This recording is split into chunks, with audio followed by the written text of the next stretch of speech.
สถานีวิทยุกระจายเสียงแห่งประเทศไทยจังหวัดลำปาง FM 97 เมกะเฮิรตซ์เสนอรายการธรรมะยามเช้า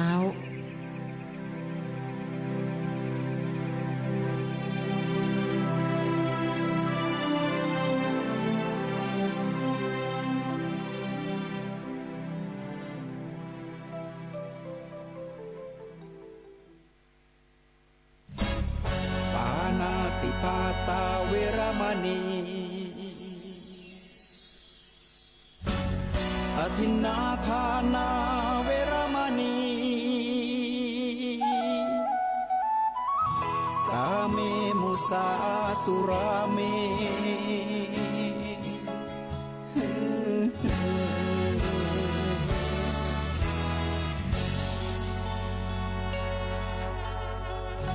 ศีลคือข้อห้ามธรรมคือข้อให้พุทธองค์ตรัสไว้ชี้ทางใจให้ภาคเพียรเบญจศีลเบญจธรรมท่องจำสมัยเราเป็นนักเรียนธรรมะไม่เคยแปรเปลี่ยนแต่เรายังจำได้มาทวงคำมันหมู่บ้านศีลห้าคือเป็นพันธะชาวพุทธทุกคนทั่วไทยสำนักพุทธขับเคลื่อนธรรมจุดเทียนสว่างที่กลางหัวใจสังคมจะร่มเย็นได้ศีลธรรมในใจต้องมีเบญจศีลว่ายังไงไหนลองท่องมาข้อหนึ่งห้ามฆ่าสัตว์ข้อสองห้ามลักทรัพย์ข้อสามห้ามประพฤติผิดในกามกังวลของคนเฮานั่นเปิ้นแควดกดกันอันเป็นวงจรว่ามนุษย์เฮาเนี่ยพุทธเคลื่อนย้ายถอนเข้าสู่อุทธรของตัวแม่เจ้าจากก่อนนั่นก็เคยหนุนนะบุญนำต้องเต้าเข้าสู่มรรคาเฮาโลกนี้ทำบุญสุนตานเมื่อนานหมื่นลี่มีตระกูลอันคนรวยมั่งมนตูนเต้าคิงเล้าห่างสวยนะคนนับถือตัวล้อมหลังล้อมหน้าหน้าที่การงานสืบสารแก่กาเป็นผู้นำปาหมู่มิตรที่หากอยากจนขาดคนเตื่อมคิดบ่บิดไว้หน้ามาใจเพราะวิบากเก้านั่นเหมือนเงาตัวไผเคยทำจะได้ก็จะได้จะอันมันเลยเป็นผลมาโดนสอดดันติดตามตัวตันจวบปบถ้าคนเฮาทำความดีนะมีคนน้อมนบบ่ลบสูญญาไปบังคนทำดีไว้ในจาดปังหลังนะกุศลบุญยังส่งผลตอบสายเป็นวงเวียนพันนะเหมือนกงปันฝ้ายบ่ว่ายิงใจใหญ่น้อยจีวังสังขารถึงการค้าค่อยบ่มีเตียงมั่นยืนยาวเมื่อมีเกิดนั่นพันเป็นหนุ่มสาวยอมแก่ตัวเปล่าเจ็บตายป่วยได้บ่มีภัยเหนือแน่ข้างเหลือหลุมไตสูงเกินตุงใจเสียฟ้าขอฮื้อมันปงอย่าหลงถอยจ้าลูกอำนาจบาคนเดียวจะเป็นตุกย้อนไผบ่ห่อนเหลียวเหมือนดังคมเขียวเนี่ยปิกมาบาดก้อยอันทรัพย์สิ่งของกล่องย้ายเป็นถ้อยเหมือนปูด้อยหม่อนนั่นหากว่าเฮาตายนั่นได้ไปหนีบกั้นกีบเก้ากะลีตัวไปมาอย่างใดนั่นมันบ่มีไผบ่ได้สิ่งใดไปตัวเปล่าจ่อยเมื่อยามเป็นคนฮื้อสนไฟห้อยมีคุณธรรมพร่ำพร้อมมโนหัวใจสดใสลิงน้อมอยู่กันโอบอ้อมเอ็นดูคือหักกันเอาไว้ห่างไกลศัตรูพิษแล้วเป็นครูมันแก้ไขได้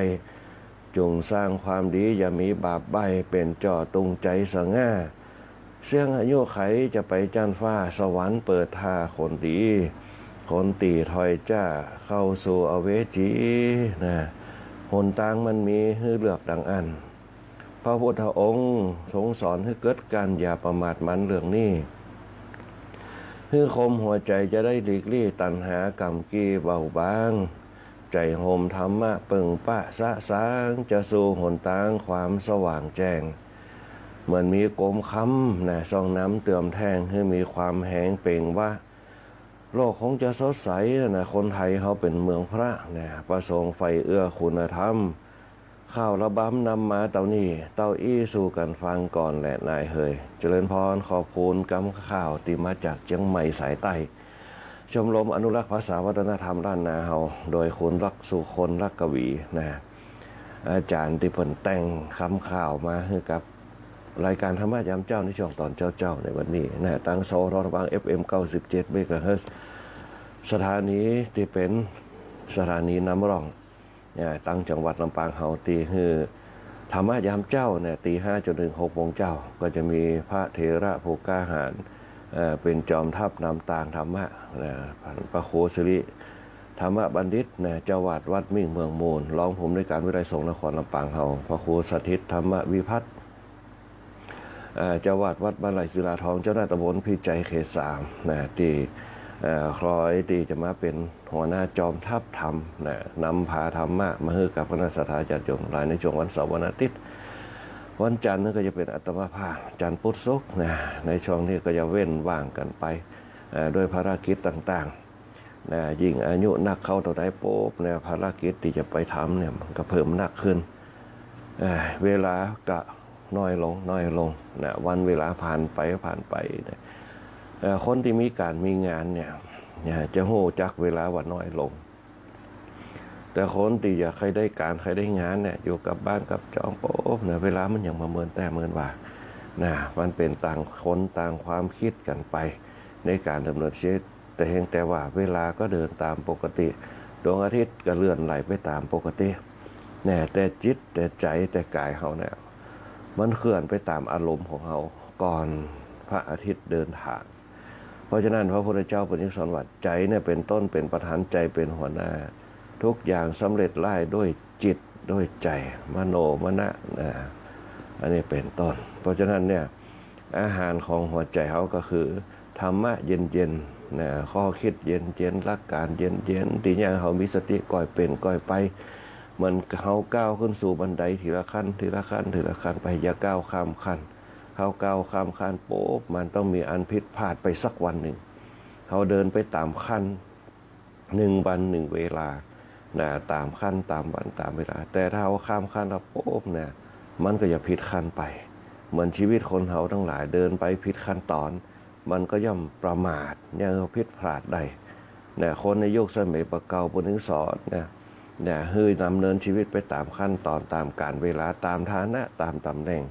มันจะเนี่ยเฮ้ยปั้นป่ายชีวิตเรามีความยั่งยืนนะอันนี้เป็นต้นธรรมะของคนบ้านธรรมะของพ่อของแม่ของปู่ของย่าเป็นธรรมะพื้นฐานเป็นธรรมะที่สอนแบบเจ้าบ้านสอนกันแต่ก็สอดคล้องกับหัวข้อธรรมะ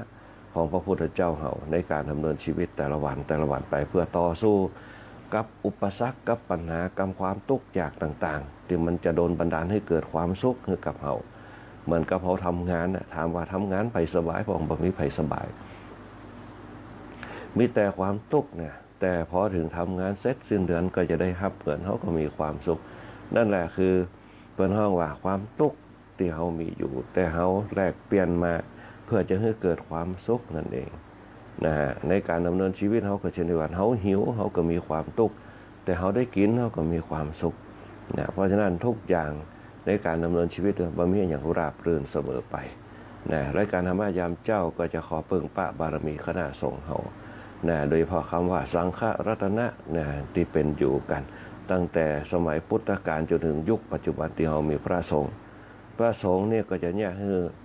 สังคมเขาเนี่ยอยู่ดีมีสุขอยู่เย็นเป็นสุขกันยกเว้นนะคนเขาขาดศรัทธาขาดความเชื่อมั่นที่จะนำเอาไปเป็นแนวทางจะเอาไปเป็นกำลังจิตกำลังใจเท่านั้นเองแต่เขานำเอาไปเป็นศรัทธาในคำว่าสังฆรัตนะนั่นนะมันจะเนี่ยให้จิตของเขาเนี่ยมีหลักนะที่จะยึดเหนี่ยวจิตใจเขา เนี่ยเขาจึงมีพระสงฆ์เนี่ยเป็นผู้ที่จะนำป่าเนี่ยธรรมะมาสู่กับคณะสัตยาติโยมหลังจากที่เขามีพระพุทธพระธรรมพระสงฆ์พระพุทธก็คือผู้ก่อกำเนิดผู้เริ่มต้นผู้ค้นคว้าผู้หานะเป็นแนวทางคือกับโมเขาทั้งหลายนะยังหาสัจธรรมสิ่งเรานั่นที่เป็นสัจธรรมทั้งหลายเปิ้นค้นคว้ามาคือเขาเพื่อให้มันเป็นสูตรสำเร็จเปรียบเสมือนทีอินวันนะมาให้เขาได้ใจกันนะเขาก็นำเอาหลักการตรงนั้นมาใจในการดำเนินชีวิตนะโดยที่เขาต้องได้ไปคิดค้นหรือว่าวิเคราะห์วิจัยต่างๆเนี่ยเกินมาปุ๊บเขาก็ใจเลยอย่างเช่นตื่นขึ้นมาปุ๊บเพราะอย่างเพราะความภาคเพียรเพราะความอดทนเพียรเนี่ยคือสังขารลุกขึ้นมาอดทนแต่ละวันเนี่ยภาคเพียรกับอดทนนะจึงเนี่ยคือหมู่เฮาทั้งหลายเนี่ยตื่นเจ้าขึ้นมาจะต้องทำกิจวัตรประจำวันจนเกิดเป็นความเคยชินนะนั่นเป็นต้นนะจึงลืมความทุกข์ยากที่มันจะพลักดันให้ถามว่านอนสบายก็นอนสบายตื่นขึ้นมาในตุกก็ลองพอแต่เฮาตุกบัดตุกเนี่ยเฮาก็ตึงบิดขี้ข้านกันละกว่าจะลุกขึ้นมาหายใจพองเฮ้ยพองบิดขี้ข้านก็สลัดแข่งสลัดขาสลัดตัวให้มันตื่นขึ้นมานั่นระบายความตุกออกไปรับสบายตื่นขึ้นมาตุกนะทำงานก็จะตุกครับนะแต่เฮาตุกจนเคยชินนะแต่ตุกคือมันเป็นพฤติกรรมจนเป็นนิสัยนะเปิ้นเฮาทุกปล่อยวางนะที่เฮามีอยู่ในตัวเนี่ยไม่ธรรมะอยู่ในตัวนะเปิ้นเฮาวิริยะความภาคเพียรแล้วก็ใจการดำเนินชีวิตตามวิถีชีวิตของเฮาคือ1มีความฮักต่อตัวเฮาฮักร่างกายเฮานะคือสิ่งสกปรกออกจากกายเฮาล้างหน้าแปรงฟันมีความเอ็นดูร่างกายเฮาคือปกปิดร่างกายเฮาเอาเสื้อเอาผ้าไปใส่เอ็นดูป้องกันความร้อนความเปิ้นเฮาว่าความเย็นต่างๆนะพอยินดีกับตัวเฮาก็คือสร้างอารมณ์ให้กับตัวเก่าบางคนก็ร้องเพลงไปตัวบางคนก็ตั้งจิตตั้งใจฟังธรรมะร้องเพลงไปตัวแปรงฟันไปตัวผิวปากไปตัวเนี่ยเปิ้นเฮาพอยินดีกับร่างกายเพื่อให้มันตื่นตัวเดี๋ยวมันก็สว่างเดี๋ยวมันก็สว่างขึ้นมาอย่างเขาสดชื่นขึ้นมานั่นแหละเปิ้นเฮาว่าอุเบกขานะคือวางตัวเป็นกลางทำใจให้มันเฉยๆทำกายให้มันเฉยๆกับสิ่งที่มันจะเกิดขึ้นต่อสู้กับสิ่งที่มันเป็นปัญหาอุปสรรคที่จะเกิดขึ้นหน้าคือความทุกข์ทั้งหลายที่เขาจะแลกเปลี่ยนมาด้วยความสุขก็คือเงินตราก็คือราคาเงินเดือนก็จะออกแล้วเรือแหมวันเดียววันผูกเงินเดือนก็จะออกได้รับเงินเดือนกันบางคนก็ได้รับเงินเดือนเต็มบางคนก็ให้ได้รับเงินเดือนเต็มแต่ก็ต้องเจียดไปให้กับหนี้สินต่างๆหนี้สินเรื่องปากเรื่องต้องไปอันนั้นก็เป็นวิถีชีวิตของเขานะฮะเดี๋ยวเขาจะต้องเตรียมการไว้เพื่อบางเรื่องมันเกิดปัญหาอุปสรรคต่างๆรายการธรรมะยามเจ้าก็ขอปึงป้าบารมีสังฆรัตนะเขาทุกรูปทุกตนในความเป็นสังฆะก็คือพระสงฆ์ในความเป็นภิกษุผู้ขอในความเป็นสมณะคือผู้สงบในความเป็นบรรพชิตผู้นักบวชทั้งหลายที่จะไต่เต้ากันขึ้นมาจนเป็นอริยสงฆ์ได้อันนี้เป็นต้นขอปึงพระบารมีสังฆรัตนะธรรมรัตนะแล้วก็พุทธรัตนะเป็นบารมีแห่งพระรัตนตรัยแสงแก้วนำต่างชีวิตให้กับคณะศรัทธาญาติโยมทั้งหลายอยู่ดีมีสุขอยู่เย็นเป็นสุขสมบูรณ์พูนสุขแล้วก็มั่งมีสีสุขไปทุกทั่วหน้าทั่วกันทุกท่านไปอีกด้านหนึ่งที่ลืมไปได้ก็คือสพท.ลำปาง FM 97 เมกะเฮิรตซ์ที่เป็นตัวตั้งตัวตีตัวเริ่มต้นเป็นแกนนำในเรื่องของธรรมะยามเช้า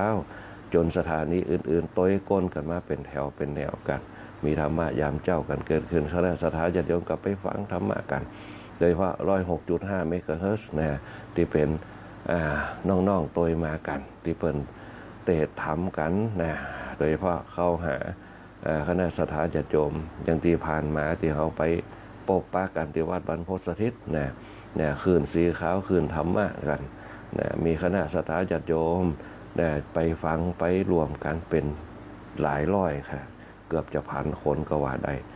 อันนี้ก็คือปรากฏการณ์นักฟังธรรมแต่ส่วนมากเขาจะเป็นคนอายุน้อยเป็นคนอายุเหลือน้อยแต่ก็ยังดีถึงจะเหลือน้อยแต่ทำไปปุ๊บมันก็จะเหลือมากขึ้นคนเขาถ้ามันมีความสุข เปิ้นเขาว่าในเรื่องของบารมีเนี่ยมันจะมีอายุเพิ่มพลังขึ้นไปเป็นพลังภายในเนี่ยพลังภายนอกกับพลังภายในพลังภายนอกส่งเสริมเราเนี่ยกึ่งอายุไขเนี่ย60พลังภายในส่งเสริมเขาไปถึงจาก61ไปถึง120ปีนะถ้าเขาอยู่ได้เขาฝึกพลังภายในได้พลังภายในจะต้องเบาบางใหม่ๆมันอาจจะนักพอง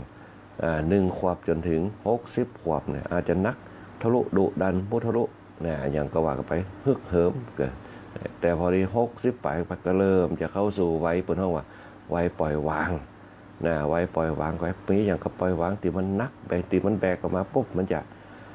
ปล่อยวางไปเหมือนกับคนเฒ่าคนแก่ในสมัยเป็นหลอนปุ๊บเนี่ยบางคนให้ด้านเนี่ยขึ้นมาปุ๊บแก่ตัวลงมาปุ๊บก็เริ่มจะปลงละบ่ค่อยยุ่งบ่ค่อยหยังนะเริ่มลดสังขารเริ่มลดอารมณ์ของตัวเก่าไปนะจนในที่สุดบั้นปลายชีวิต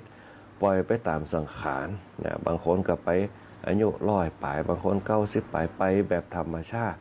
นะรับก็เลยไปเลยก็มีนะอันนี้ไปแบบธรรมชาติไปแบบเลยไปเลยปุ๊บมีญาติพร้อมหน้าเนี่ยพร้อมหน้าได้สั่งเสียได้มอบหมายต่างๆไปก่อนเน้อไปรอก่อนละตั้งหน้ากลับมาจะเกิดเป็นลูกไผหลานไผนะมีจิตมีจาดกลับมาเกิดชาติชรามรณะจะมาเกิดนั่นขึ้นอยู่กับบุญกุศลบารมีนะบุญกุศลบารมีจะส่งเสริมเขาอาจจะกลับมาเกิดกับลูกกับหลานนะอันนี้เป็นต้นนี่แหละเป็นหัวชาติชรามรณะมันจะเกิดภพชาตินะคณะสัตยาธิโยมและเจริญพรขอบคุณกับสทลำปางด้วยการน้ำของคุณอัญชันสรธรรมภูมิด้วยการสถานีนะพร้อมกับเจ้าหน้าที่ฝ่ายต่างๆฝ่ายรายการก็จะมีคุณการจนาอินทาดีเจยุ้ยเหาดีเจก้อยอัชราพรป้องจันดีเจแอลชุติการเราชาดีเจบรรหารสุจะเป็นต้นทีมงานต่างฝ่ายรายการเปิ้นเกหาเนื้อหาสาระต่างๆนะที่เป็นความโหอย่างต่างๆก็จะป้าสมาชิกของเปิ้นบอกว่าจะเป็นป้ารัตดาผ่องป้าแอผ่องนะเป็นต้นที่มาจัดรายการนะให้กับคณะสัตยาธิโยมทั้งหลายเนี่ยที่เป็นนันทนาการกันในช่วงแต่ละวันไปแล้วก็ฝ่ายช่างเฮาที่ลืมบ่ได้เนี่ยกับเปิ้นเฮาผู้ปิดทองหลังพระเนี่ยบ่มีฝ่ายช่างก็มีเสียงเหมือนมีภาพเนื้อเฮาหันโดยการนำของหัวหน้าประสานทีมทองเนี่ยคุณแหลมเพชรนันทแสงคุณภูพิงพงศ์ศิริแสนร้อยตีอาทิตย์วรรณบารีช่างเดียวประยุทธ์พงษ์ดวงชมพูนี่คือทีมงานฝ่ายช่างเฮาที่จะคอยขับเคลื่อนเป็นหางเสือเนี่ยนำผาหมู่เฮาทั้งหลายได้พบปะกันถึงจะมาได้ปะหน้าปะตากันแต่ก็ใจฉานเนี่ยเข้ามารวมตัวกันนะดังที่เขาจะเห็นมาจากในเพจรายการธรรมะยามเจ้าที่คณะสัตยาธิโยมหลายเข้ามารวมกันนะเป็นธรรมะสภาธรรมสทลำปางของเราเดี๋ยวสักคำหนึ่งท้ายรายการนะก็จะได้มาทักทายกันนะกับคณะสัตยาธิโยมทุกคนทุกท่านตัวนะในช่วงที่ผ่านมาก็อย่างที่บอกเอาไว้ว่านะมีกิจกรรมมีกิจการอย่างต่างๆเยอะแยะมากมายในเรื่องของการท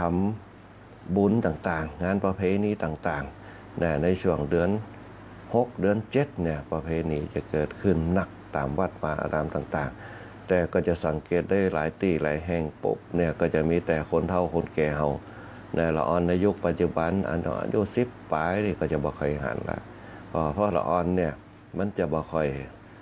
บนห้องว่าจะบ่ค่อยมีจิตใจเข้ามาตั้งนี่เท่าใดนักในยุคปัจจุบันละอ่อนมันจะเป็นยุคโลกาภิวัตน์ยุค AI นะแต่เขาจะลืมไปในเรื่องของสภาพจิตใจเพราะฉะนั้นละอ่อนในยุคสมัยใหม่เนี่ยมันก็เลยจะลืมเรื่องภายในนะโดยที่คนมองข้ามเพราะฉะนั้นช่วงภายในเนี่ยเขาจะต้องหาวิธีการคือใดคือฝึกคือเขาคือใดคณะสัตยาธิโยมเพราะช่วงวัยเขาเนี่ยมันจะเป็นช่วงรอบของมันนะรอบทศวรรษศตวรรษอย่างก็ว่ากันไปคนเฮาอย่างที่บอกว่า120ปีเนี่ยครบรอบนักษัตริย์เนี่ย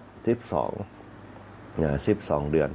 นะวนเวียนกันไปจนถึง12ปีนะทศวรรษหนึ่งนะวนเวียนรอบหนึ่งก็ว่าได้รอบนักษัตริย์วนเวียนกันไปครึ่งนึงก็60นะ60เนี่ย1 ควบถึง60เนี่ยจะต้องบริหารกายให้มันเข้มแข็งต้องมีหลักฐานต้องสารลักแรงนะคือได้มีหลักฐานก็คือมีความรู้สารลักแรงก็คือมีครอบครัวสร้างฐานะการเงินการปกครองเนี่ยคือมีฐานะคือมีครอบครัวมั่นคง มีบ้านมีรถมีครอบครัวมีลูกสืบทอดวงตระกูลเป็นธรรมชาติของมนุษย์คนเฮาหลังจาก60ปลายเขาพูดเปิ้นห้องว่านะเปิ้นห้องว่าไว้ที่เขาจะต้องพึ่งพานะไว้จะต้องพึ่งพาธรรมชาติเปิ้นห้องไว้ปล่อยวางนะไว้ปล่อยวางนะไว้ปล่อยวางจะต้องปล่อยเริ่มปล่อยละว่าอารมณ์ทุกอย่างต้องปล่อยบางคนยังปล่อยไปได้ปล่อยยังติดอยู่นะปนอายุราชการมาปุ๊บก็เข้าสวนนะอยู่กับธรรมชาติบางคนก็ไปเป็นอาจารย์วัดนะบางคนก็ไปเป็นอสม.พ่องบางคนก็ไปเป็นจิตสนะปฏิบัติธรรมพ่องบางคนก็เข้าหาธรรมชาตินะอันนี้เป็นต้นนี่แหละเป็นเรื่องของการวางต่างๆนะเขาว่าปล่อยวางคำว่าปล่อยวางมันก็เริ่มจะกว้างขึ้นเดี๋ยวเขาจะสว่างขึ้นที่พระนวัตฐานเนี่ยที่เขาทำกันไว้นะเพราะแกตัวลงมาปุ๊บเริ่มใจจิตมันก็เริ่มจะเป็นตาลเริ่มปล่อยวางเริ่มใจกว้างเริ่มเข้าหาสังคมคำว่าฐานเนี่ยคนเฒ่าแก่เปิ้นยังบอกสว่างนะสะอาดสว่างก็คือฐานนะหลวงพ่อพุทธทาสสะอาดสว่างก็คือศีลสว่างก็คือฐานแต่บ้านเฮาเปิ้นเฮาว่าสว่างก็คือสว่างอกสว่างใจสว่างอกสว่างใจคำว่าสว่างอกสว่างใจก็คือ1ปล่อยวางทั้งหมดคำว่าทานคือการให้การแบ่งปันการปล่อยวางมันจะเป็นอานิสงส์เพราะนั่นการฮื้อตานเป็นสิ่งของเอาเข้าใส่บาตรเป็นการฝึกนิสัยเนี่ยเพราะฉะนั้นละอ่อนในยุคปัจจุบันมันไม่ได้ฝึกนิสัยเนี่ยบาเดียวกันยังบ่ตื่นก็มียิงปิดเทอมพุ่นน่ะเที่ยงพุ่นน่ะบ่ายโมงจะตื่น พ่อแม่ก็คือความสะดวกอันนี้ละอ่อนยุคใหม่แต่ถ้าเขาเกิดถึงละอ่อนยุคเก่าปุ๊บตื่นเจ้ามาปุ๊บละอ่อนยุคเก่าเนี่ยจะมีคุณธรรมอยู่ในตัวว่าเขาจะได้ให้พ่อแม่ได้อยู่สุขสบายเมื่อเขาใหญ่มาแล้วปุ๊บเนี่ยเขาจะต้องเป็นแหงแตนเปิ้น1ลูกมา1เข้าเป่าไฟแตนปอแตนแม่7บ้านถูบ้านนะเอากระลาเป้ามะพร้าวโคป่อง7บ้านเอาน้ำมันผสมเตี้ยนมาถูป่องกวาดบ้านกวาดจองกันปีกะน้ำพาน่องเนี่ยการนั่นแหละคือการสร้างสรรค์คณะสัตยาญาติโยมลองย้อนอดีตไปพอนะคือพ่อแม่เขาจะได้เนี่ยคือพ่อแม่เขาสุขสบายที่สุดเนี่ยคนในยุคสมัยแต่ก่อนเนี่ยตื่นเจ้ามาเนี่ย1เข้าเป่าไฟกวาดบ้านถูบ้านเตรียมอาหารให้พ่อให้แม่เมื่อเขาเติบใหญ่ขึ้นมาเปิ้นเฮาว่าหน้าที่ของลูกนะสืบแตนพ่อสืบแตนแม่นะอันนี้เป็นต้นทำกันไปนะจนเป็นนิสัยเนี่ยจะได้ให้พ่อแม่ได้ดูสุขสบายทั้งที่เขามีแหงมีอย่างละพ่อแม่สมควรได้พักผ่อนพ่องอันนี้คือจิตสำนึกคืออ่อนในยุคเปิ้นเฮาว่ายุคคุณธรรมจริยธรรมเฟื่องฟูนะบางเดียวเนี่ยมันยุคโลกาภิวัตน์เฟื่องฟูการเรียนสูงนะการเรียนเนี่ยบางคนจบปริญญา6กี่ใบ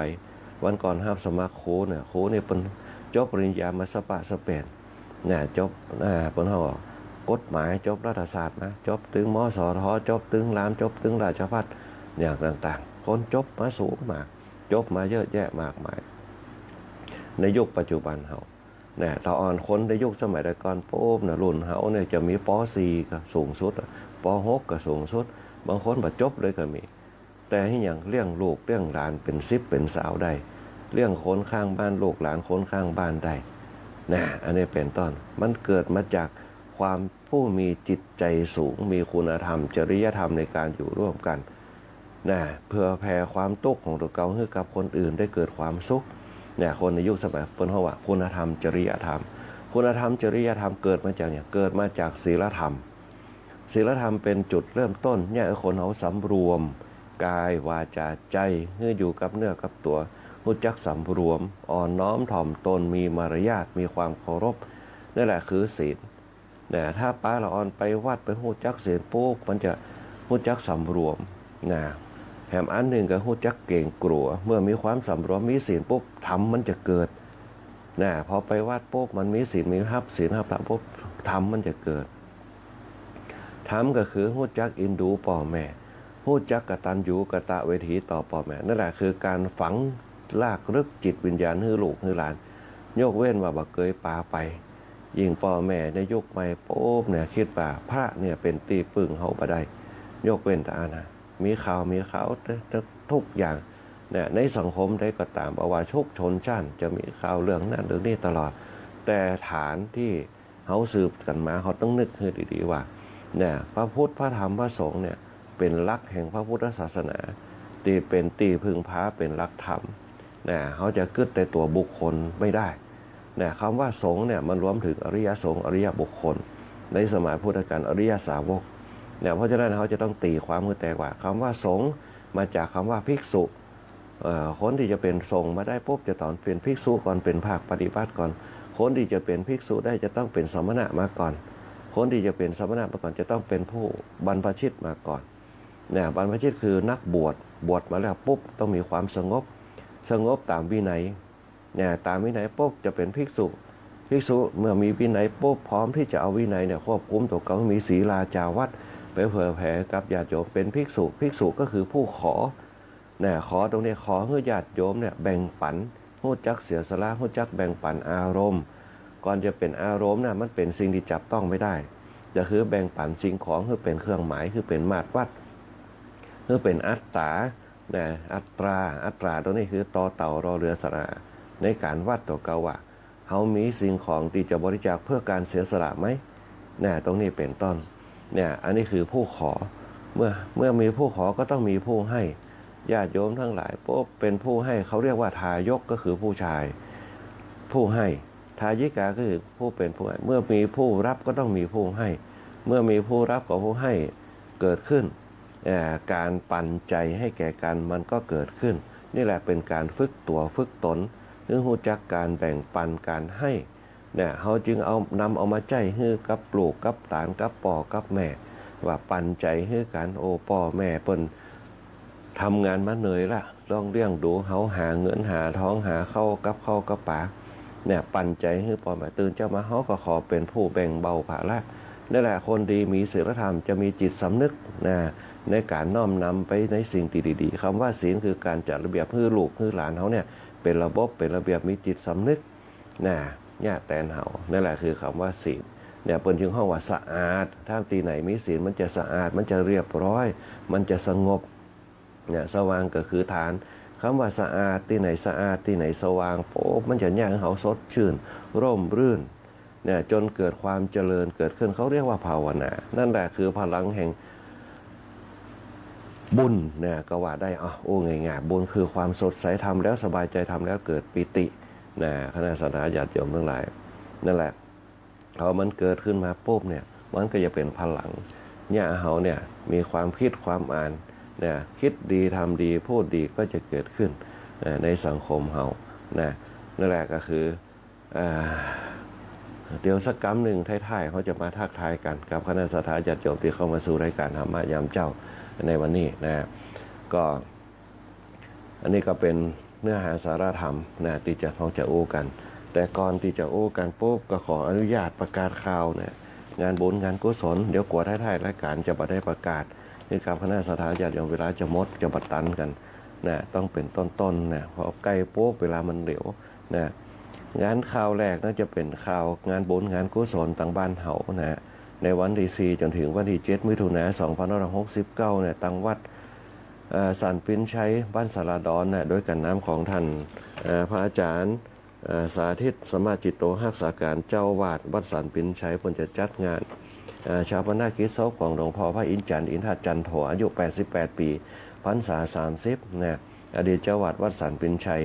บ้านสารดอนนะในวันที่4จนถึงวันที่7นะวันที่7เพิ่นจะตานประสาทนะวันที่7จะตานปราสาทแล้วจะมีงานสวดอภิธรรม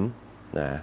ตานปราสาทเสร็จก็จะอาราธนาศพเปิดขึ้นไปสู่ปราสาทวันที่4มิถุนายนวันที่5ที่6ก็มีจัดกิจกรรมงานตามปกติคณะสัตยาญาติโยมไปรวมกิจรวมทานรวมบุญรวมกุศลกันได้วันที่7นั่นก็จะเปิดห้องว่าประชุมเพลิงนะประชุมเพลิงที่เมรุชั่วคราวนะบ้านสารดอนนะเมรุชั่วคราวบ้านสารดอนเนี่ยวันที่8เพิ่นจะเก็บอาทิกันนะเก็บอาทิกันนะที่บ้านสารดอนเฮาคณะสัตยาญาติโยมจะอยากจะร่วมกิจร่วมทานร่วมงานเป็นเจ้าภาพ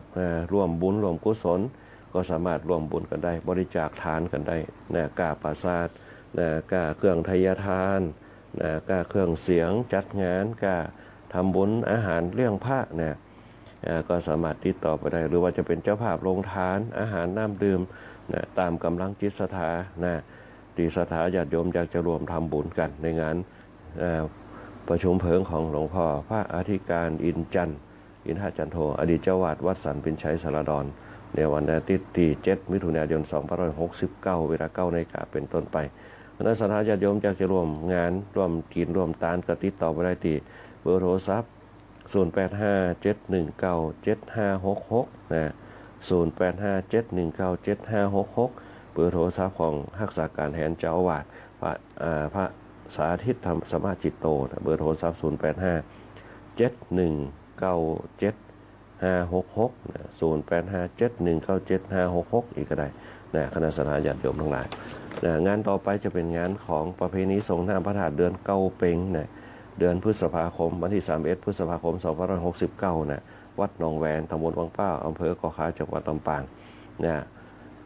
เพิ่นจะมีงานส่งน้ำพระธาตุกันคณะศรัทธาจะรวมเป็นเจ้าภาพสังฆทานเจ้าภาพโรงทานเนี่ยก็ติดต่อไปได้ที่เบอร์โทรศัพท์0990036057นะ0990036057เบอร์โทรศัพท์พระมงคลสุทธิสัทโธนะเจ้าอาวาสวัดหนองแหวนนะเบอร์โทรศัพท์0990036057นะพระมงคลสุทธิสัทโธนะหรือว่าตุเจ้าเอ็มนะเจ้าอาวาสวัดหนองแหวนตำบลสารามอำเภอเกาะขาจังหวัดลำปางนะที่เพิ่นจะจัดงานวันประเพณีนะวัดหนองแหวนนะตำบลสารามอำเภอเกาะขาจังหวัดลำปางเขานี่ก็คืองานบุญ2 งานนะที่ประกาศข่าวกับคณะศรัทธาญาติโยมได้รับรู้รับทราบนะตัวนะก็มาถึงนะสาระธรรมในวันนี้แล้วก็ขออนุญาตนำเอาจดหมายนะจดหมายเนี่ยจากพระครูพรธรรมชัยนะพระครูพรธรรมชัยเนี่ยเป็นอยู่บ้านต้นทงนะบ้านต้นทงเขาเป็นส่งจดหมายมาผ่านตั้งฝ่ายรายการนะโดยเฉพาะฝ่ายรายการคนกาญจนาอินทานะฝากมาแล้วก็เอามาฝากไว้ที่โรงเรียนวิสุทธิวิทยากรเขานะที่อาตมาภาพทำงานอยู่โรงเรียนวิสุทธิวิทยากรคณะศรัทธาญาติโยมอยากจะคือลูกหลานมาหำมาเหียนก็ติดต่อมาได้ช่วงนี้ก็เปิดรับสมัครอยู่บ่เสียกายใจใดๆทั้งสิ้นนะเอามาสมัครโดยวันก่อนกับพรรษาเจดีย์สาวนะเปิ้นก็จะเอาลูกหลานมาฝากเหียนกันนะเปิ้นฝากมาเหียนกันนะก็รับสมัครเวลานะอันนี้ก็จดหมายจากพระครูพรธรรมชัยชมรมคนฮักน้ำบังนะสะอาดไม่เน่าเสียไม่เหม็นเพื่อสุขภาพเจ้าบ้านนะเปิ้นเขียนมาว่านะเจียนที่บ้านต้นหงชัยนะเดือนเมษายน 2569 การนมัสการหลวงพ่อพระครูที่เคารพอย่างยิ่งหลวงพ่อได้เสียสละเวลามีค่าเทศนาธรรมะประยุกต์กับปัจจุบันได้อย่างดียิ่งในเวลาเจ้าตู่เป็นสิริมงคลเนี่ยเพื่อใจต่อสู้กับปัญหาในชีวิตประจำวันได้อย่างมีกำลังใจเนี่ยผมคุณครูพรธรรมชัยพร้อมด้วยศรัทธานักศิลป์บุญทั่วประเทศไทยและชาวโลกเนี่ยต่างต้องการความสงบอยู่ดีกินดีมีความปลอดภัยในชีวิตและทรัพย์สินโดยใจรักศีล 5ประการศีลคือข้อเว้นข้อห้ามธรรมก็คือข้อปฏิบัติคือทำตามพระพุทธเจ้าที่ได้ทรงแนะนำก็คือศีลเปิ้นว่าศีลธรรมไม่กลับมาโลกาจะพินาศก็พอกันไปศีลธรรมไม่กลับมาโลกาจะพินาศในยุคปัจจุบันอยู่ที่หมู่เฮาทั้งหลายละปอแก่แม่เฒ่าอีปอยแม่ทั้งหลายช่วยกันแนะนำเรื่องศีลธรรมให้ลูกให้หลานเฮาพอเฮาแนะนำศีลระเบียบต่างๆละอ่อนมันก็จะมีจริยวัตรที่งดงามธรรมก็มีจิตสำนึกกตัญญูกตเวทีต่อเฮาศาสนาต่างๆมีหลักธรรมดีเหมือนกันหมดพระพุทธศาสนามีอนัตตาเพิ่มเติมอนัตตาวิเศษเพิ่มเติมพระพุทธศาสนามีหลักอนัตตาเพิ่มเติมอีกหลักธรรมหนึ่งซึ่งสอนให้คนเขาเมตตาช่วยเหลือเกื้อกูลกันปณีประนอมในยามตกยากในยามลำบากอยากเห็นใจตามฐานะคือตานรักษาศีลปฏิบัติธรรมเจริญสมาธิยามนอนยามยืนยามเดินยามนั่งทุกอิริยาบถมีสติสัมปชัญญะดังคำก้อนสอนใจของหลวงปู่เกษมกล่าวไว้ดังนี้ว่าย้ำจนคนดูแขวนแฟนก็บ่มี10 โถ 10 ตีนี่สินนุงหนังย้ำบัดจนคนบ่ดูแขวนแฟนก็มี นะ10 โท 10 ตรีหนี้สินไม่รุงรังนะหลวงปู่เกษมเจ้รักธรรมอนัตตานะ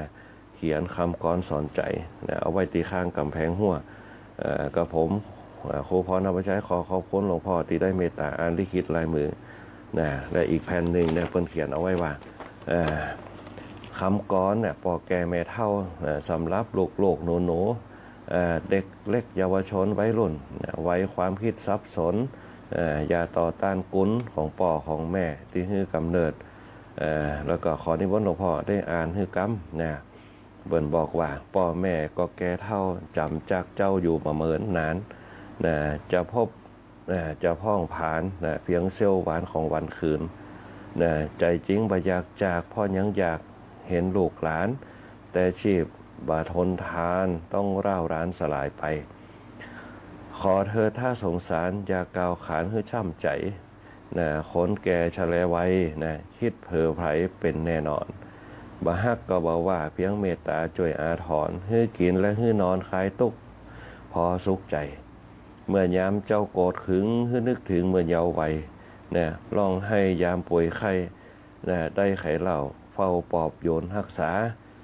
เฝ้าเลี้ยงเตอจนเยาเตอใหญ่แม่เหนื่อยกายก็ยอมทนเพียงหวังจะได้ยนเติบโตจนสง่างามขอโทษถ้าทำผิดขอให้คิดทุกยามใจแต้มีแต่ความหวังติดตามช่วยโอยชัยต้นไม้ที่ใกล้ฟังมีหรือยังอยู่ได้ทนนานได้วันหนึ่งคงล่มไปทิ้งฟังไว้ฮือวังเวงคนมีความกตัญญูรู้คุณทันแล้วก็มีกตวิธีตอบแทนคุณทันนั้นเป็นคนดีดีใดไม่มีโทษดีนั่นคือดีเลิศเปิ่นเขียนเอาไว้ก็โหพรเอามาใช้เขียนจดหมายมาหน้าสุดท้ายหน้าดีซีเปิ่นเขียนเป็นคำป้อนหลวงปู่เกษมไว้ให้กับคณะสัตยาญาติโยมได้ฟังกันว่าในวาระดิถีปีใหม่นี้ขออวยพรให้คณะสัตยาญาติโยมญาติมิตรสหายทั้งหลายเป็นผู้มีความสุขกายสุขใจนึกถึงสิ่งใดในทางที่ดีก็ขอให้สมความปรารถนาทุกประการและมีอายุมั่นขวัญยืนยาวไปตลอดนานทุกคนทุกท่านกับขอให้พ้นโรคภัยอันตรายทั้งหลายเตียงแต้ด้วยเถิดปอโคพรเอามาใช้ขอขอบคุณท่านพระครูที่ได้เมตตาอ่านลิขิตและฤดูร้อนแรงนี่ก็ผมขอเมตตาหลวงพ่อพระครูรณรงค์ประชาชนแล้วก็สถานักศิลปบุญทุกคนทุกท่านรักษาแม่น้ำวังบ่ฮือเน่าเหม็นบ่ฮือเสียสกปรกหมาแมวไก่ตายหรือฮือเผาหรือฝังเผานี่ผิดกฎหมายนะพอเปิ้นฝังดีกว่าเนาะฝังจะไปโยนจะไปเอาขว้างลงแม่น้ำวังก็แสดงความเคารพนับถืออย่างสูงประโคพรธรรมชัยเรือจ้างจำต้องวางภายแต่จะถือท้ายอันนี้เป็นตอนเรื่องแม่น้ำวังเนี่ยเขาได้ท่านนายกปุณศิลป์มณีนันท์เขาเปิ้นดูแลแม่น้ำวังจนปีนี้ปีใหม่เขาคนไปลงเล่นกันนักเปิ้นได้ปรับปรุงเปิ้นได้เปลี่ยนแปลงสภาพแม่น้ำวังที่มันเหม็นในสมัยนี้น้ำวังเขาเหม็นแต่ท่านนายกปุณศิลป์เขาเปิ้นดูแลได้อย่างดี โดยทีมงานของเทศบาลลำปางเขาเทศบาลเขาเปิ้นท่านนายกปุณศิลป์เขาเปิ้นก็ดูแลอย่างดีโดยเฉพาะแม่น้ำวังเปิ้นจะดูแลตลอดวิถีชีวิตของคนลำปางเขาก็คือแม่น้ำวังแบบเป็นแกนกลางวันก่อนเปิ้นได้ไปอู้กันที่วิทยาลัยอาชีวศึกษาจังหวัดลำปางเปิ้นเป็นคณะกรรมการบริหารได้ไปอู้กันในวันนั้นตัวเปิ้นก็ได้ฮือข้อคิดต่างๆแล้วก็เห็นผลงานเปิ้นเยอะแยะมากมายที่เป็นมิติที่การเปลี่ยนแปลงลำปางเขาอันนี้ก็ขอชื่นชมแล้วก็ขอแสดงความนับถือกับท่านนายกปุณศิลป์นายกปุณศิลป์มณีนันท์เขานายกเทศบาลเปิ้นห้องว่าลำปางเขาตัวที่อยู่ตั้งเปิ้นห้องว่า5 แยกหอนาฬิกาเขาอันนี้ก็เป็นกำป้อนของปโคพรธรรมชัยเขาเหลือเวลาแฮมประมาณ20 นาทีเขาเข้ามาสู่เนื้อหาสาระธรรมเขาอย่างที่เขาอู้กันไปเขาก่อนในเรื่องของการที่จะเป็นพระพุทธเจ้าจะต้องประกอบไปด้วยธรรมะสมุฏฐานประชุมแห่งธรรมะก่อนเป็นอันดับแรกอันที่สองนั่นเป็นจะประกอบไปด้วยธรรมที่จะเนี่ยให้เป็นพระพุทธเจ้าธรรมที่จะเนี่ยให้เป็นพระพุทธเจ้า10 ประการคณะสัตยาญาติโยมคงจะเห็นตาม ฝาผนังตามในวิหารเนี่ยว่าคนที่จะเป็นพระพุทธเจ้าเนี่ยหรือว่าจะเป็นปนว่าอริยบุคคลก็ได้อริยสงฆ์ก็ได้นะหนึ่งจะต้องรู้จักคำว่าฐานนะที่พระเจ้าสิบจาดนะปนว่าพุทธกรกะธรรม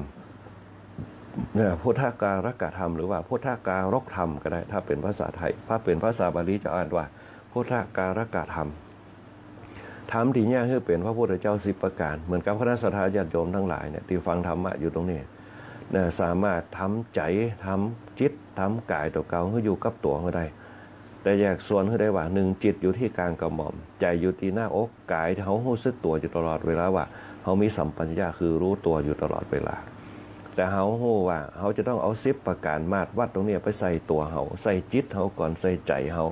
อันเป็นที่2ใส่กายเขาอันเป็นที่3นะอันที่1เป็นห้องว่าบำเพ็ญทานบำเพ็ญทานเนี่ยพื้นฐานแห่งทานเนี่ยเขามีอยู่แล้วที่เขาทำกันไปนะหนึ่งอันที่2ยังใส่บาตรเนี่ยยังฮือเข้ากับนกกับไก่เนี่ยแต่เขาใจเขาจิตเขาเป็นฐานเนี่ยการให้การเสียสละการไม่คิดค่าใดๆในการทวงคืนที่เขาฮือไปทำไปด้วยการปล่อยวางจริงๆเนี่ยเขาจะได้คำว่าทานอยู่ในตัวทานเป็นตัวอักษรฟังแล้วปุ๊บมันก็เป็นเหมือนกับขอทานสังฆทานทายทานต่างๆแต่ความรู้สึกที่เขาเสียสละออกไปเนี่ยเขาบริจาคออกไปเขาปล่อยออกไปเนี่ยมันเป็นทานหรือยังการให้การแบ่งปันเนี่ยทำไปเพื่อประโยชน์อย่างเดียวเขาบอกต้องคิดว่าทำไปเขาทำเขาเป็นคนทำต้องยากหื้อนั่นมาต้องปล่อยไปเป็นทานเนี่ยคำว่าทานถ้าเขาทำเป็นอารมณ์แห่งทานปล่อยวางได้ปุ๊บเนี่ยมันจะเป็นอารมณ์ลึกๆเนี่ยที่เขาทำอย่างว่าไปได้คิดอย่างเหมือนกับบางคนบอกว่าบริจาคไปปุ๊บมันต้องจดจื่อแล้วเนี่ยแต่เขาก็บริจาคบริจาคมาตลอดบริจาคมาตลอดเขาบอกได้จิตใจบอกเอาจื่อเนี่ยมันต้องเขียนจื่อมันต้องอย่างสักอย่างละแต่บริจาคเลยเนี่ย100ก็ได้10ก็ได้บาทก็ได้นะเป็นฐานหมดทุกอย่างถึงจะได้ยินเสียงกระทบมาว่าบริจาคจะได้พอทำประเดี๋ยวดูถูกกันก็บาทเดียวเพราะเขามีต่างอันเขาคือได้ต่างอันเหมือนกับชาวนาเนี่ยตีบริจาคหญ้าขาคือกับพระพุทธเจ้าเนี่ยบนห้องว่าพระพุทธเจ้าจะบรรลุอนุตตรสัมมาสัมโพธิญาณเนี่ยหนึ่งจะมีแท่นหินบรรดุกำพลศิลาอาสเนี่ย2เนี่ยก็คือตีนั่งของเปิ้นนั่งบนแผ่นหินก็ได้แต่ว่าชาวนาเนี่ยมีใจใครทำทานเนี่ยบ่ฮู้จะเอาอย่างฮือตังก็บ่มีก็เกี่ยวหญ้าน่ะเกี่ยวหญ้าเหี่ยก็ปลูกข้าวเหี่ยเปิ้นก็เลยคิดว่าโอ้ตีนั่งแข็งนี่เปิ้นมีความคิดของเปิ้นปัญญาเกิดตีนั่งเปิ้นจะคงจะแข็งถ้านั่งเป็นระยะเหมือนคงจะเจ็บแข้งเจ็บขาหาเครื่องอำนวยความสะดวกให้เปิ้นปุ๊บเป็นความคิดไปเอาหญ้าขามาเกี่ยวหญ้าขามาคือปุ๊บถวายพระพุทธเจ้าเพื่อเอาไปปูนั่งนั่นแหละแค่ปูนั่งที่มีความคิดเนี่ยมันเป็นฐานละเมื่อเขาเห็นอย่างพ่อแม่เขาเนี่ยรับอยู่ในบ้านลูกหลานมีฐานใส่บาตรเป็นประจำเนี่ยอันที่ส่งจิตวิญญาณในการฮื้อเนี่ยแต่มาฮื้อพระสงฆ์เพื่ออย่างฮื้อพระสงฆ์เพื่อฮื้อฐานฮื้อตัวเขารู้จักเสียสละรู้จักปล่อยวางรู้จักแบ่งปันพ่องเขาจะไปเกิดเป้าหมายว่าพระเจ้าจะเอาไปกินจะได้เอาไปขวางจะได้เขาจะบ่ต้องไปเกิดเขาขึ้นแต่ว่าเขาทำทานต้องรีบฮื้อทานจะต้องเป็นของบริสุทธิ์จะได้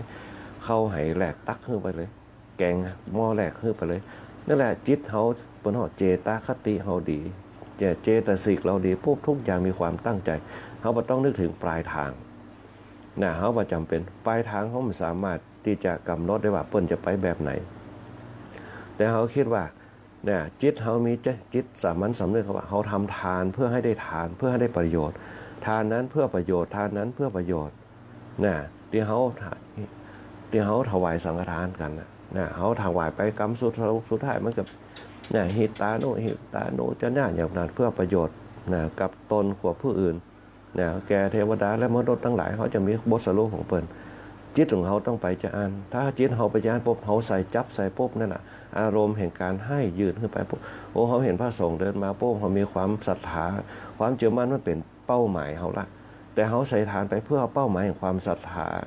เขาไม่ได้ศรัทธาในตัวภาคตนนั่นแต่เขาศรัทธาในคำว่าความเชื่อมั่นในตัวเองว่าเขามีความสุขในการทำประโยชน์ตรงนั้นนั่นแหละเขาจะได้ตัวนั่นอันนี้สงฆ์นั้นจะเกิดกับตัวเขาจะว่าพระสงฆ์โลกนั่นโลกนี่จื่อนั่นจื่อนี่ลูกหลานเขาปัจจัยเขาทำไปพวกทานให้ปล่อยวาง เขามีปีติอยู่ในตัวแล้ว แต่เขาเพิ่มปีติเขาเกิดบารมีแค่นั้นเองเนี่ยเป็นห้องการทำทานเหมือนกับขั้นฟังธรรมะบารมีเนี่ยนี่อย่างคนเขามันบังเกิดอานิสงส์ตรงเนี่ยต้องการใครได้อย่างต่างๆโจกลาภวาสนาต่างๆที่เขาต้องการปั่นป้อนปุ๊บเนี่ยอายุวันโนสุขังพลังที่เขาเคยได้อายุวันโนสุขังพลังแต่เขาไปมาถึงอายุวันโนสุขังพลังเนี่ยเพราะธรรมะบารมีมันบังเกิดธรรมะบารมีประจำเป็นต้องไปฟังธรรมะบารมีคือการคิดอย่างมีเหตุผลคือปรากฏการแห่งการวิเคราะห์วิจัยที่เราทำไปเขาทำไปแล้วปุ๊บเขาหยาดน้ำเขาได้บุญตรงนั้นแหละคืออานิสงส์แห่งธรรมะคือหลักการที่เขาทำไปแล้วปุ๊บหนึ่งเขาทำดีทำอย่างรักการเขาตื่นเจ้ามาปุ๊บทำปุ๊บใส่บาตรปุ๊บเนี่ยได้บุญทำบุญเนี่ยได้บุญเป็นปหินก็เป็นขนมเป็นข้าวแตนมาก็เป็นตั้งท้อนกำใจเป็นอารมณ์เท่านั้นเองอารมณ์ตรงนั้นเนี่ยเปิ่นจะห้องว่าปีติเกิดขึ้นปีติเป็นพุทธศาสตร์ในจิตของเขาเนี่ยที่เขาจะได้ภูมิคุ้มกันที่เป็นวิทยาศาสตร์ในหัวใจเขานั่นก็คือเอโดฟินสารแห่งความสุขที่เราได้ทำสารแห่งความสุขเนี่ยมันจะเป็นสารเปิ่นว่าในพุทธศาสตร์เนี่ยเปิ่นว่าใสๆการราชกายเป็นพยับเหมือนพยับแดดแต่เอโดฟินตรงนี้เนี่ยถ้าเป็นลักษณะของวิทยาศาสตร์เนี่ยเปิ่นว่าสารสร้างภูมิคุ้มกันที่เป็นสีขาวเพื่อลบรอยสีดำที่มันจะเข้ามารุมเร้าเขาเนี่ยเป็นห้องสารเอโดฟินสารแห่งความสุขเขาสร้างไปเนี่ยเขาอาจจะตกจริตผ่องหลงผ่องโทสะผ่องเนี่ยอันเนี้ยพอตกไปปุ๊บอาจจะได้หนึ่งแค่ปลายเข็มก็ยังดีสะสมไปกำไรเนี่ยบางข้างคนเฒ่าแก่ที่อย่างเป็นอายุยืนนะอย่างสถาญาติโยมเขาเนี่ยเป็นอายุยืนเพราะเป็นทำบุญก็คือบุญเนี่ยจากทำบุญในการฮื้อตานปุ๊บได้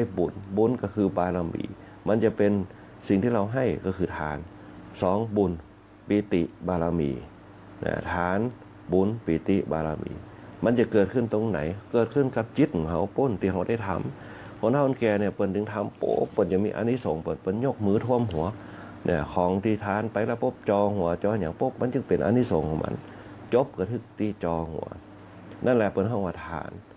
เนี่ยเพราะมันเกิดอารมณ์แห่งทานขึ้นมาปุ๊บแม้แต่เสียงนินทาว่าร้ายต่างๆปล่อยไปเหมือนกับพระพุทธเจ้าแผ่เมตตาเนี่ยยังโดนนางจินจามานวิกาด่าโดนพระเถรทัตด่าโดนพระเจ้าอาชาศัตรูด่าโดนนันทมานพด่า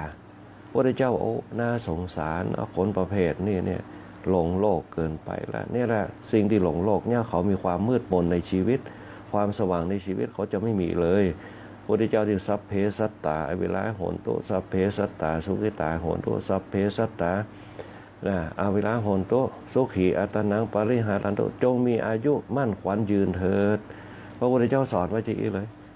เขามาต้องไปอิจฉาริษยาดับความอิจฉาริษยาเร่าร้อนต่างๆด้วยแผ่เมตตาหลวงปู่เกษมเขาผมกระใจต้องไปพอเหรียญทั้งหลายที่อยู่ห้อยคอเขาเนี่ยจะมีคำว่าสัพเพสัตตาอวิลาโหนตุสัพเพสัตตาสุขิตาโหนตุนั่นแหละแผ่เมตตาไปปล่อยวางไปเนี่ยสิ่งที่เขาอู้มาสิ่งที่เขาเห็นมาสิ่งที่เขาว่ามามีอยู่ในตัวเขาก็ถ้ามันมีอยู่ในตัวเขาก็เป็นกระจกส่องแก้ไขขจัดออกไปปรับปรุงตัวแล้วก็ขอบคุณเขาตีชี้แนะนำให้เนี่ยเขาเนี่ยเพื่อได้ปรับปรุงตัวนะแต่ทิ้งสิมันวันนี้ปุ๊บกะปล่อยมันไปนะจังมันเตะปล่อยมันเตะนะแผ่เมตตาไปเหี้ยนะคือหนึ่งเขาบอกโกรธกับตัวเก่าความโกรธเป็นตัวจุดประกายทำให้โทสะจริตเกิดโกรธเนี่ยคือโทสะจริตเกิดพอโทสะจริตเกิดมันก็คือเป็นไฟแห่งโมหะจริตทำให้หลงสติไปเนี่ยเขาสติขาดฟิวขาดขึ้นมาได้นะอันนี้เป็นต้นคำว่าฐานเป็นตัวสกัดกั้นเป็นตัวปลดเปลื้องปล่อยวางปล่อยมันไปเนี่ยเขาจะไปหู้จักฐานในขณะที่เขามีอายุในบ้านปลายเนี่ยคนในยุคสมัยปัจจุบันเนี่ยมันมีตานฮือกันมันจึงบุบกันตีกันนะเล่นน้ำด้วยกันก็ยังทำไล่กันนะเปื่อนบ้านด้วยกันปุ๊บอู้ด้วยกันปุ๊บก็ยังนะพิษหูกันก็ทำไล่กันเพราะเขาบอกขาดทานไปทานคือการปันใจให้แก่กันคนในยุคสมัยใหม่เป็นในยุคโซเชียลต่างๆเนี่ยโดยเฉพาะบางคนมานึกถึงกฎหมายเนี่ยมันก็เลยบัดเจือพลังภายในบัดเจือทำวัดตานคนในสมัยเก่าเป็นเจือในตานทำพระปุ๊บเกิดความสุขใจเกิดความปั่นใจเขาจึงเข้าหากันได้ เขาจึงเป็นหมู่บ้านเขาจึงเป็นข้างบ้านที่อู้กันได้ที่แบ่งปันให้กันได้มีอย่างก็แบ่งกันกินมีอย่างก็อู้กันมีอย่างก็ระบายความทุกข์ให้กันฟังเนี่ยเปิ้นมีตาลแต่เปิ้นมีตาลเนี่ยเปิ้นจะมีพิธิมานะครอบงำเนี่ยเอาเท่าแกในยุคสมัยก่อนสังเกตว่าเปิ้นจะมีสัจจะเนี่ยบารมีของเปิ้นถึงจะอธิบายให้เขาฟังปุ๊บเปิ้นก็อู้กันเหียเปิ้นจะเอาไปเล่าต่อกันละอันนี้เป็นต้นคนในยุคสมัยบักเก่าเปิ้นมีสัจจะของเปิ้นแล้วเปิ้นมีคุณธรรมของเปิ้นแต่ในยุคสมัยใหม่ปะได้ปุ๊บยิงโซเชียลเนี่ยโทรศัพท์อย่างต่างๆเฟซบุ๊กเนี่ยเขาจะพิมพ์ไปเลยบางครั้งพิมพ์ผิดพิมพ์ถูกเป็นสื่อขึ้นมาคนเฮาบางครั้งทำไล่กันด้วยสื่อมูนี่ก็มีเยอะแยะมากมายเนี่ยบางครั้งเนี่ยบ่ได้ยะอย่างสักอย่างโดนเข้ามาเนี่ยเป็นต้นนี่แหละบางอย่างสื่อเพราะนั้นเปิ้นนึงบอกว่าคนในยุคหน้าสมัยหน้าเนี่ยจะต้องมีสติขึ้นหนักๆคนที่ปฏิบัติธรรมจะอยู่รอดคนที่บอกปฏิบัติธรรมเนี่ยจะอยู่ไม่รอดเนี่ยที่เปิ้นบอกเมื่อพระอาทิตย์ดับเนี่ยก็เหมือนกับโลกดับโลกแตกเนี่ยคนที่ปฏิบัติธรรมจะอยู่รอดโลกดับเนี่ยคืออย่างโลกมันขาดศีลขาดธรรมกันละอ่อนก็จะมาฮู้จักคนเฒ่าคนแก่คนจะมาฮู้จักปานีปานอมกันคนจะประมาทกันนักขึ้นเนี่ยยังสังเกตว่าคนเฮาเนี่ยอย่างโป๊บจะเอาชีวิตกันทั้งนั้นในยุคปัจจุบันเฮาบ่มีความเมตตาคือกันนะเพราะเฮาขาดฐานเป็นพื้นฐานเนี่ยแม้แต่นักวิชาการเป็นนักบุญทั้งหลายทั่วโลกอย่างที่ฟังข่าวตะวันเนี่ยเยอรมันเนี่ยเปิ้นหันมาปฏิบัติธรรมกันแม้แต่ชาวจีนบางกลุ่มจะต้องเหมาเครื่องบินมาปฏิบัติธรรมตามวัดในเมืองไทยที่ได้ผลที่สุดการนั่งสมาธิการปฏิบัติธรรมนี่แหละอย่างเขาก่อนก็ไปเตะที่วัดประตูต้นพึ่งวัดประตูต้นพึ่งประทำเป็นกิจวัตรประจำโดยเฉพาะหลวงพ่อพระธิการนรงค์เปิ้นจะทำเป็นประจำนะปาสถาญาติโยมนั่นแหละเป็นสิ่งที่ดีแต่เขาขาดไปอย่างหนึ่งก็คือหนึ่งเขาลืมปาละอ่อนเขาไปตัวละอ่อนเขาปุ๊บเขาต้องสอนเพราะละอ่อนมีความสงสัยแต่มันบอกใครเชื่อเรื่องโลกปัจจุบันของเขาเหมือนเชื่อเรื่องในปัจจุบันครับมันก็เลยพิสูจน์กันพอพิสูจน์กันเนี่ยผลว่าธรรมชาติมันเป็นสิ่งที่พิสูจน์ไม่ได้เป็นพิสูจน์ไม่ได้เพราะธรรมชาติมันมีหลายกลไกที่สัมผัสได้กับกลไกที่สัมผัสไม่ได้กลไกที่สัมผัสได้ก็คือผลว่าอัตลักษณ์ของมันที่เขาหันธาตุสี่เนี่ยมันมีกลไกของมันที่เขาสามารถที่ผลว่าสัมผัสได้ก็คืออิทธิฤทธิปรากฏการณ์แห่งธรรมชาติเขามันสามารถที่จะพิสูจน์ได้เพราะนั้นวิทยาศาสตร์จากก้าน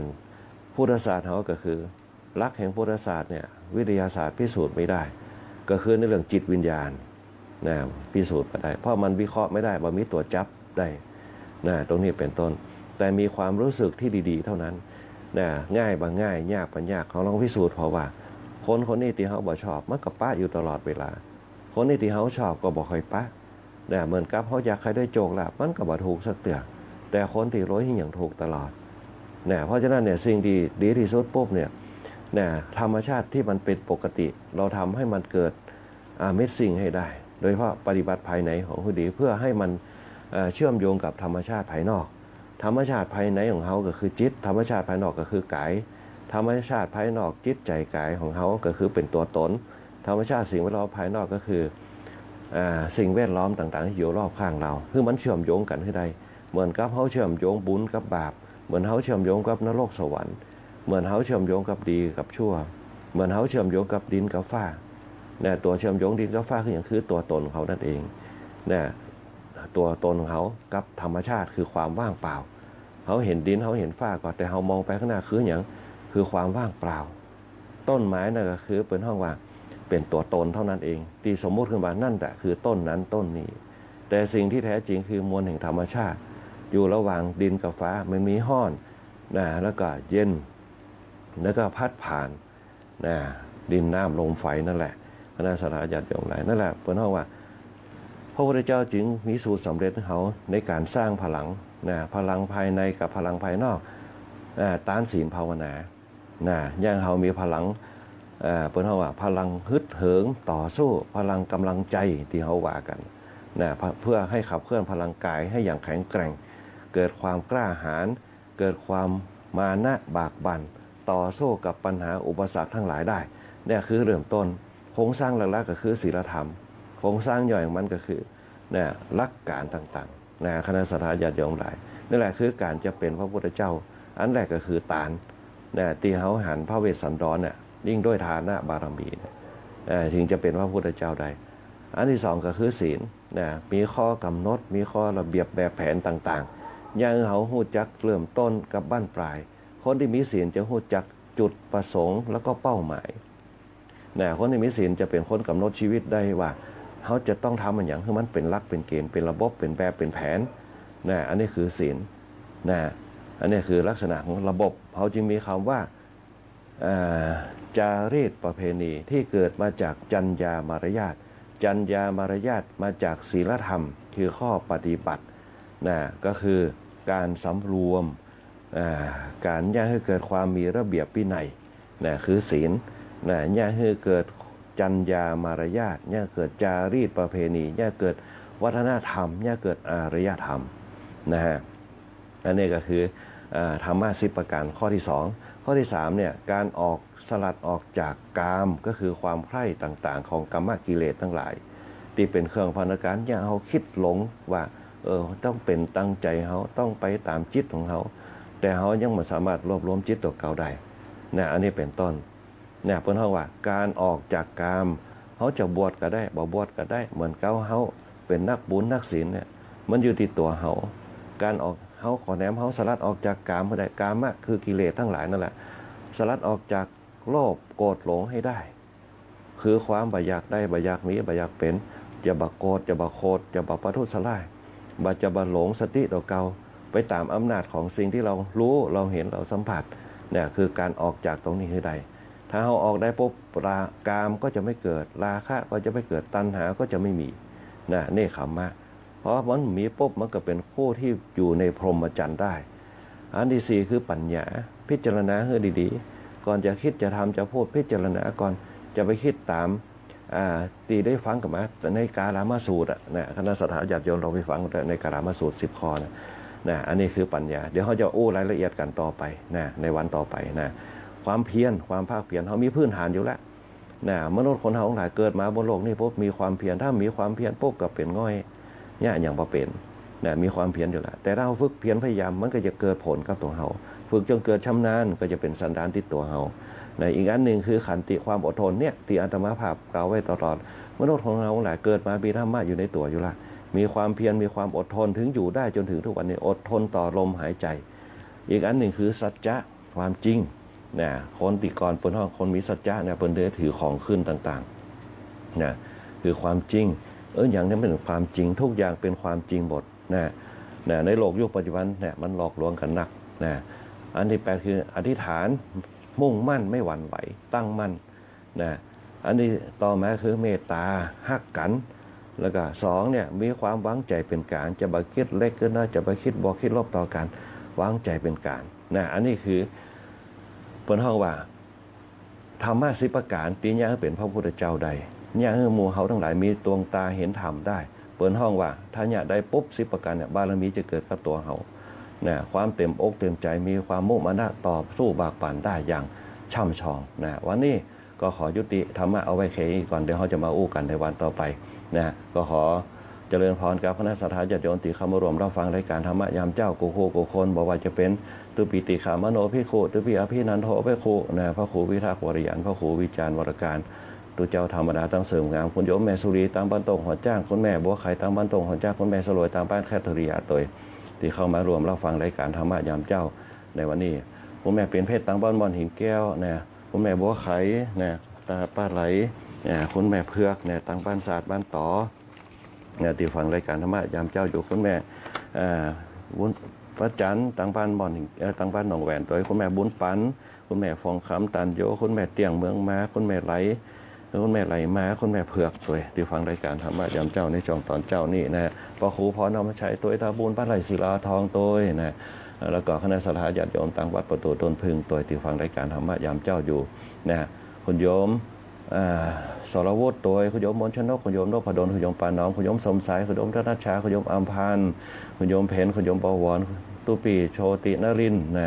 แล้วก็คุณโยมแสงเดือนคุณโยมราวันคุณโยมอุศรีคุณโยมจันทาคุณโยมจันทร์ฟ้องคุณโยมพิสมัยคุณโยมเอราวัณแล้วก็คุณโยมมิชิโกคุณโยมนวลศรีคุณโยมสุภาวดีคุณโยมสมัครคุณโยมกัญญาคุณโยมแม่ถนอมตัวคุณโยมอัมพันธ์คุณโยมแสงจันทร์คุณโยมสมพรคุณโยมดาราศิลป์เจียนสุรีคุณโยมแอดแล้วก็คุณโยมสง่าคุณโยมอาเม่งคุณโยมลาตัวในที่เข้ามารวมรับฟังรายการธรรมะยามเจ้าคุณโยมดาราศิลป์เจียนสุรีคุณโยมนพดลคุณโยมศรีเรือนนะคุณโยมอัมพันธ์คุณโยมบวรนะคุณโยมอัมไพตัวนะคุณโยม แม่วินิจตัวนะคุณโยมสมพรตัวนะวันนี้เวลาหมดเวลาตมาภาพพระคุยบุตรปริยัตยากรก็ขอเจริญพรรักพระสถาญาติโยมเอาไปแต่เพียงนี้โอกาสหน้าก็มาพบปะกันใหม่วันนี้อาตมาภาพพระคุยบุญปริยัตยากรพ่อกับชายฝ่ายช่างนะช่างแหลมเพชรนันทแสงก็ขอเจริญพรลาด้วยเวลาแต่เพียงเท่านี้ก็ขอเจริญพร ติดตามรับฟังรายการธรรมะยามเช้าได้ใหม่ในวันและเวลาเดียวกันนี้ทางสถานีวิทยุกระจายเสียงแห่งประเทศไทยจังหวัดลำปาง FM 97 เมกะเฮิรตซ์